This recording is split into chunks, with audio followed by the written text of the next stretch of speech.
Imagina só a cena. Um monstro bizarro, com partes de leopardo, urso e leão, sobe do mar. Isso não é um conto de fadas. É uma das profecias mais enigmáticas e debatidas da Bíblia, lá de Apocalipse 13. E para decifrar o que isso significa, a gente precisa de uma chave, uma pista que está escondida em outro livro, o livro de Daniel. Vamos juntos mergulhar nesse mistério? Então, vamos lá. A nossa história começa com uma visão bem impactante. O apóstolo João está ali, na beira do mar, e de repente vê uma criatura aterrorizante emergindo das águas. A descrição é super detalhada, mas também bem confusa, né? Não é um animal só, é tipo um quebra-cabeça, uma colagem de vários. Corpo de leopardo, patas de urso e boca de leão. E ainda por cima, com um monte de cabeças e chifres. Fica bem claro que isso não é para ser entendido ao pé da letra. É um símbolo, e um símbolo muito poderoso. Pois é, e aí vem a grande pergunta.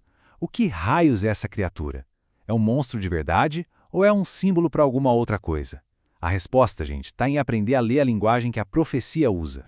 Pensa nisso como se fosse um anel decodificador, sabe? A própria Bíblia dá as chaves para a gente interpretar esses símbolos.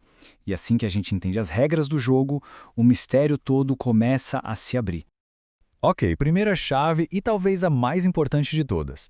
Na linguagem da profecia, quando se fala de besta, não se está falando de um animal literal. Na verdade, é um símbolo para um reino, um império, uma grande potência mundial. Esse é o nosso ponto de partida.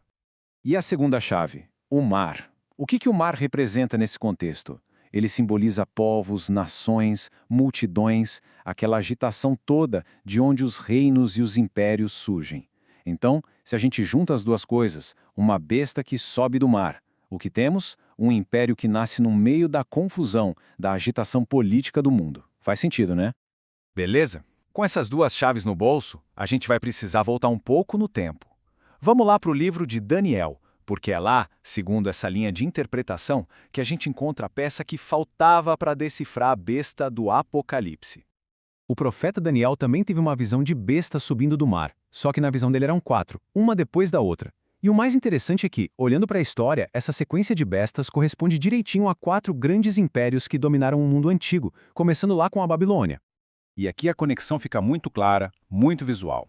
O leão é associado à Babilônia, o urso ao Império Medo-Persa, o leopardo com 4 cabeças, à Grécia de Alexandre o Grande. E aquela quarta besta, a mais terrível e espantosa, com 10 chifres, essa é interpretada como sendo o poderoso Império Romano. Cada animal representa um reino. Certo. Agora que a gente pegou essa cola lá do livro de Daniel, vamos voltar para o nosso mistério principal, em Apocalipse 13. Com essas pistas, podemos finalmente começar a montar as peças do quebra-cabeça da primeira besta. E é aqui que tudo se encaixa. O ahá! O momento da revelação. A besta do Apocalipse não é uma criatura completamente nova.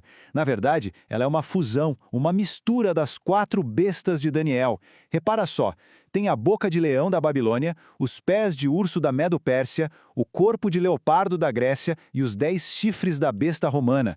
É a representação de um império que absorveu as características de todos os que vieram antes dele. Então, o ponto crucial é este. Seguindo essa interpretação, a primeira besta de Apocalipse 13 simboliza o poder político do Império Romano. Um superimpério que, de certa forma, incorporou o DNA dos reinos que ele conquistou.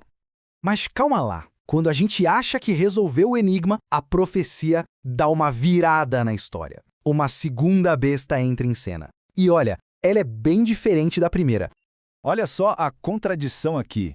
Primeiro ela surge da terra, não mais do mar. E a aparência dela é totalmente enganosa.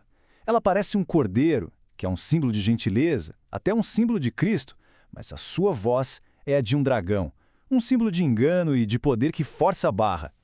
Segundo a análise que estamos acompanhando, essa segunda besta não é um poder totalmente novo, mas sim uma transformação do primeiro. A chave está na origem. Ela não surge do mar caótico das nações, mas da terra, de um território já estabelecido, mais calmo. A aparência de cordeiro sugere uma fachada religiosa, bem diferente da força bruta da primeira besta. É como se o poder romano tivesse mudado de tática, de uma força puramente militar para uma autoridade político-religiosa.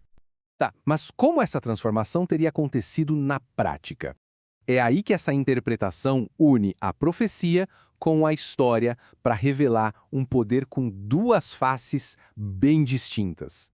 A profecia diz que a primeira besta recebeu uma ferida mortal que depois foi curada. Essa interpretação conecta isso diretamente com eventos históricos. A ferida seria a queda do Império Romano Pagão, que foi todo fragmentado pelas invasões bárbaras. E a cura? Não seria uma restauração militar, mas sim o surgimento de um novo tipo de poder em Roma, uma autoridade que une o poder político ao religioso, com uma aparência de cordeiro, mas exercendo a mesma influência do império anterior, a influência de dragão. Então, para resumir a ideia central, as duas bestas não seriam dois impérios diferentes, mas sim duas fases da mesma potência, de Roma. Primeiro a Roma pagã e política. Depois, uma Roma transformada com uma faceta político-religiosa. E isso tudo nos leva a uma reflexão final. Se essa leitura da profecia foi encarada como um mapa da história, ela oferece uma perspectiva bem única sobre como poder, religião e impérios se relacionam. É uma visão que desafia outras interpretações e nos faz questionar como as estruturas de poder se transformam ao longo do tempo. E se o passado foi decodificado dessa forma, o que será que isso sugere sobre o futuro? A resposta talvez continue oculta nos símbolos.